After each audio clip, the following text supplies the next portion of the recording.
कि जो राहुल गांधी ये बात कह रहे हैं कि बड़े बड़े नेता अपना बूथ, अपना क्षेत्र नहीं जिता पाते और बड़े बड़े पदों पर बैठे हैं, तो ये मैंने आपको हकीकत बताई है हरियाणा की। कुमारी शैलजा राष्ट्रीय महासचिव, CWC की सदस्य, समय समय पर अलग अलग राज्यों की प्रभारी, केंद्र में बहुत भारी भरकम मंत्रालयों की मंत्री, जिनको खुद कांग्रेस लगातार टिकट दे रही है, जिनके पिताजी चौधरी दलबीर सिंह केंद्र में मंत्री रहे, बहुत बड़ा नाम रहा, जिनके चाचा को सांसद बनाया,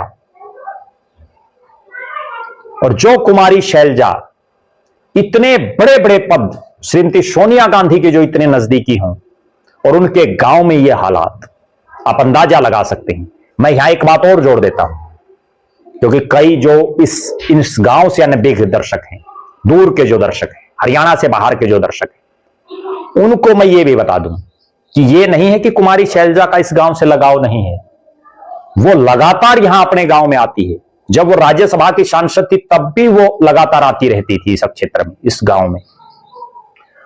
इस गांव के बहुत से नेता उनके बड़े खासम खास हैं, और एक नेताजी को तो उन्होंने प्रदेश स्तर पर बहुत बड़ा पद दिया हुआ था जब वो प्रदेश के अध्यक्ष थी, बहुत बड़ा पद।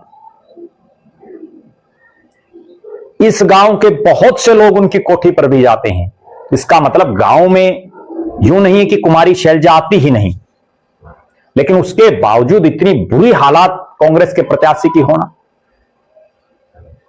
कहीं ना कहीं बहुत बड़े संदेह खड़े कर रहा है।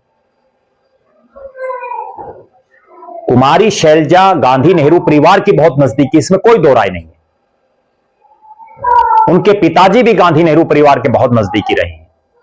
उन्होंने बहुत से नेताओं को टिकटें भी दिलाई हैं, और आज जो नरेश सेलवाल विधायक बने हैं, दूसरी बात, उनकी राजनीति जमाने का काम भी कुमारी शैलजा ने ही किया।